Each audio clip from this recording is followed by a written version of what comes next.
students, I am Nisha Desai.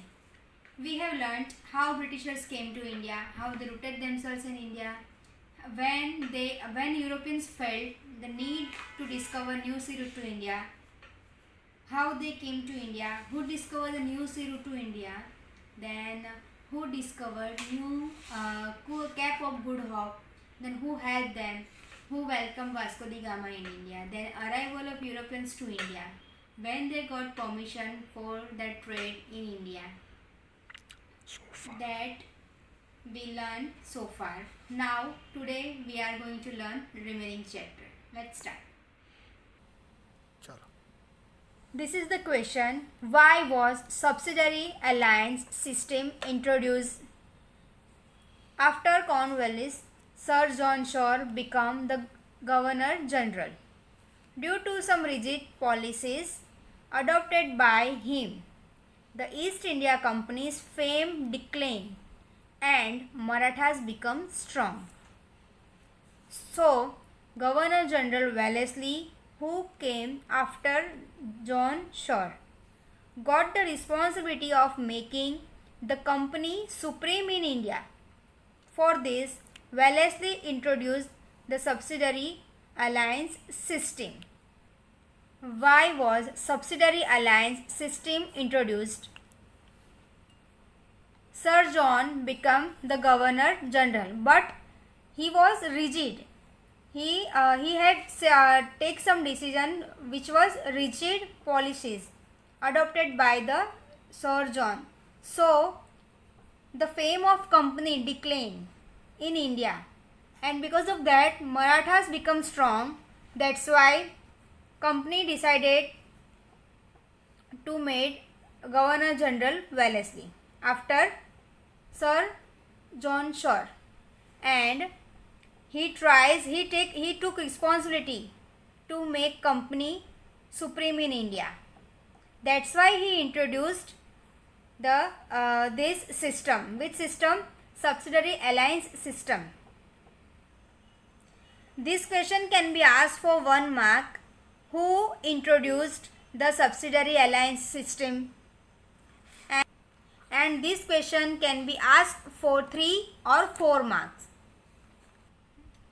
Terms and conditions of subsidiary alliance system.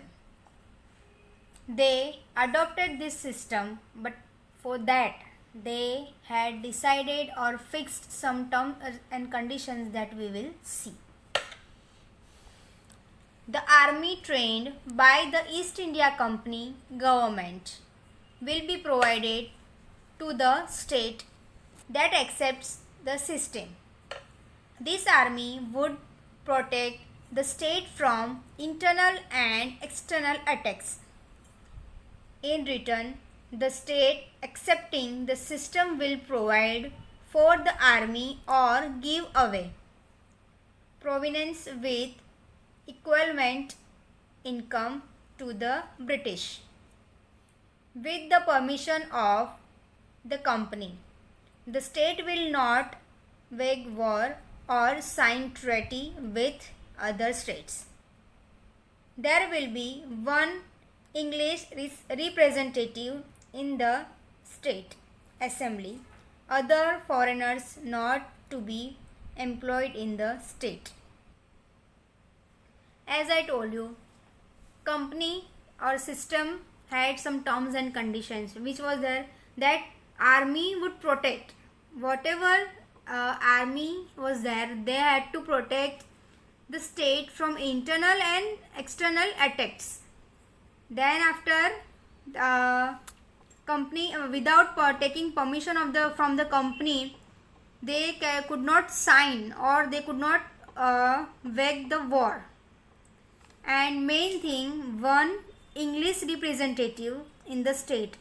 If you have watched movie Lagan, in that also one local person was there who to help them to solve, to share that problem or to represent the problem of that local people to the Britishers.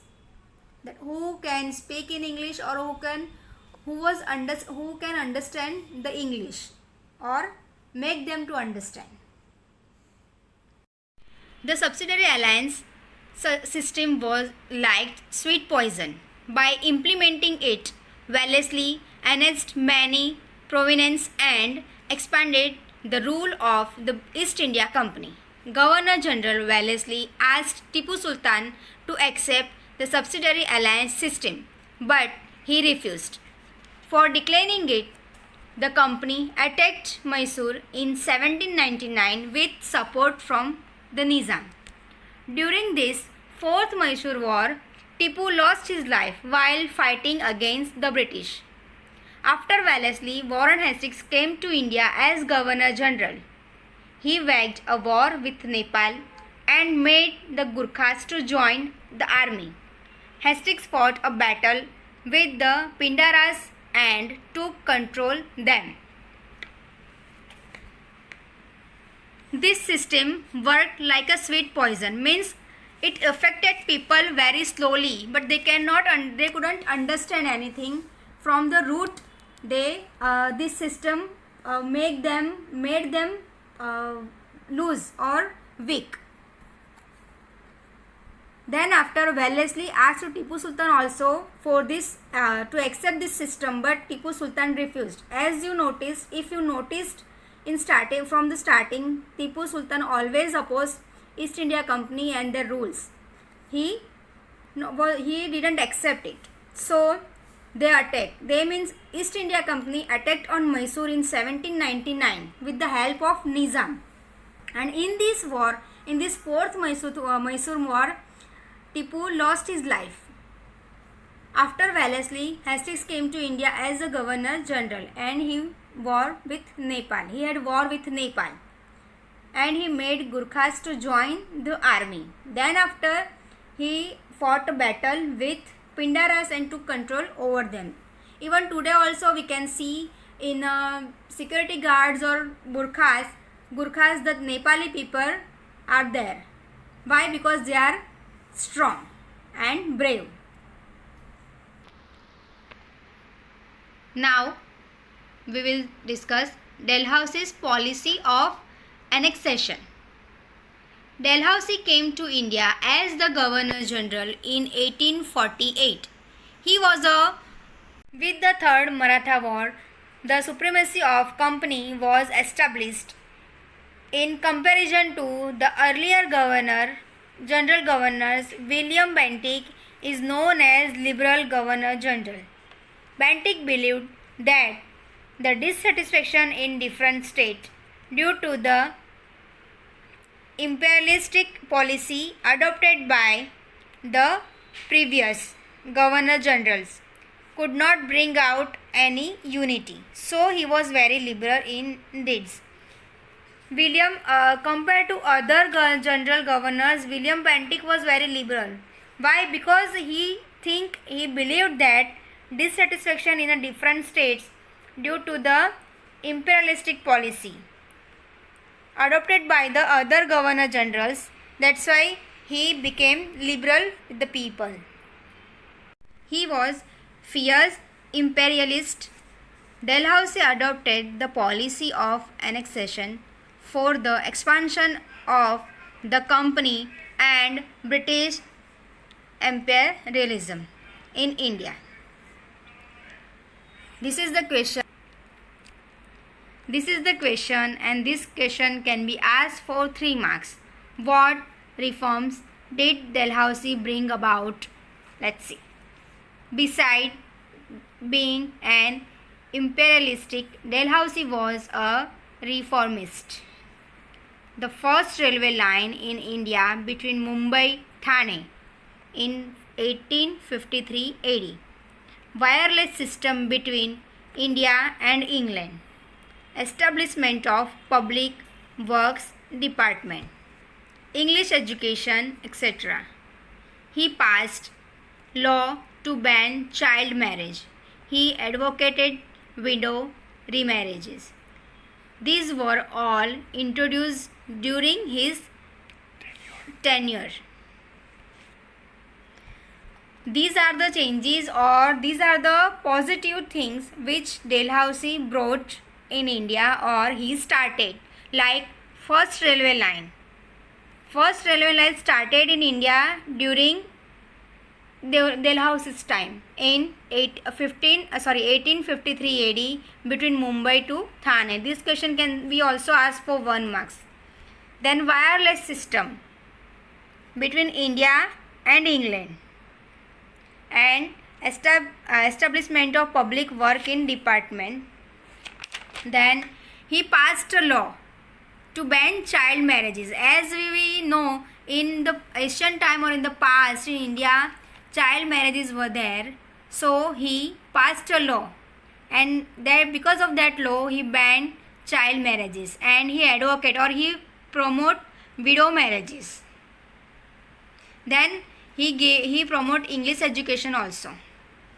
These are the good things which Dalhousie brought in India during his time. Now we'll see what is the conclusion of this.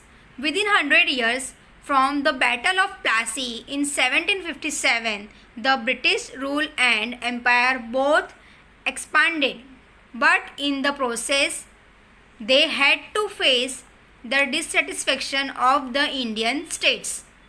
This was manifested in the form of the first struggle for independence in 1857 AD. Some states in India were dissatisfied from this law or from this East India Company. So East India Company, British rule had to face some dissatisfaction from the Indian states. So we can say this was the first struggle to got independence from the English people in 1857 AD. Now we stop here, and further chapter we will discuss in the next session. Thank you.